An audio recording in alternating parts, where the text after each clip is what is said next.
अल्पवयीन माता नोंदणीसाठी काम करणाऱ्या आशा वर्कर्स आणि आरोग्य सेविकांना दमदाटी, शिवीगाळ तसेच जीवे मारण्याच्या धमक्या दिल्या जात असल्याची माहिती समोर आली. राज्य शासनानं अल्पवयीन विवाह आणि मातृत्व रोखण्यासाठी विशेष मोहीम हाती घेतली असून आशा सेविका गोपनीय माहितीच्या आधारे अल्पवयीन मातेंचा शोध घेत आहेत. मात्र ही माहिती गोपनीय ठेवणं बंधनकारक असताना काही ठिकाणी संबंधित कुटुंबांपर्यंत माहिती पोहोचत असल्यानं सेविकांना गंभीर समस्यांना सामोरे जावं लागत आहे. अनेक भागात अल्पवयीन माता आढळून आल्यानं काही व्यक्तींनी हे प्रकरण दाबण्यासाठी सेविकांना धमकीचे फोन केल्याचा आरोप करण्यात आलाय. या प्रकरणी संबंधित आशा सेविका आणि त्यांच्या प्रतिनिधींनी आरोग्य अधिकाऱ्यांची भेट घेऊन धमकी देणाऱ्यांवर कठोर कारवाई करावी अशी मागणी करण्यात आल्याचे सांगितले. आरोग्य कर्मचाऱ्यांच्या सुरक्षेचा प्रश्न ऐरणीवर आला असून या प्रकरणामुळे संताप व्यक्त केला जातोय. पाटील लालबावटा आशा वर्कर युनियनची जिल्हा सचिवा.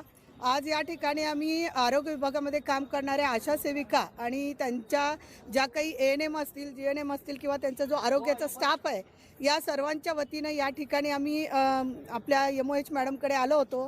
प्रकरण असं झालं आहे की ज्या काही अल्पवयीन माता असतात त्या मातांची नोंदणी आशांना भागात फिरून ती घ्यावी लागते आणि ती नोंदणी घेतल्यानंतर त्याची माहिती त्यांच्या ANM थ्रू आपल्या आरोग्य विभागाला पाठवली जाते. तर या माहितीमध्ये जे काही सत्य बाहेर आलं ते असं आहे की आता अल्पवयीन मुलींची लग्न झाली तेव्हा आम्हाला काही डेटा लोक देत नाहीत, पण त्या गरोदर राहिल्यानंतर मात्र डेटा आमच्याकडे येतो आणि ती माहिती सांगितल्यामुळं त्या अल्पवयीन मुलीच्या घरचे जे काही तिचे पालक असतील, नवरा असेल किंवा वडील असेल, हे मात्र येतात डायरेक्ट त्या आशाला, त्या ANMला दमदाटी करतात, गलिच्छ भाषेमध्ये शिवीगाळी करतात.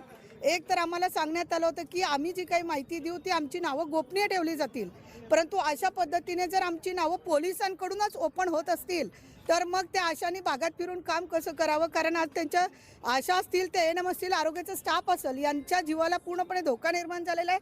कारण आमच्या कामाच्या वेळा ठरलेल्या नाहीत. रात्री अपरात्री आम्हाला लाभार्थ्याला घेऊन जावं लागतं हॉस्पिटलला.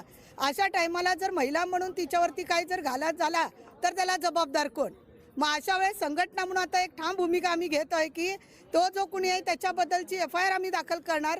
त्या व्यक्तीला कडक शासन झालं पाहिजे, त्याच्यावर कारवाई झाली पाहिजे.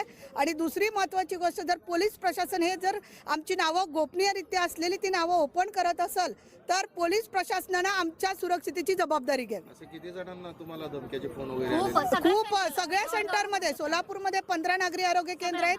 त्या 15 नागरी आरोग्य केंद्रातल्या कुठल्या ना कुठल्या आशांना ह्या प्रकरणाला फेस करावं लागायला लागलेलं आहे. त्याच्याबद्दल दखल कोणी घेतलेली नाही? नाही, आता आरोग्य विभागाने दखल घेतलेली आहे, परंतु आम्ही आता FIR करण्याच्या दृष्टीने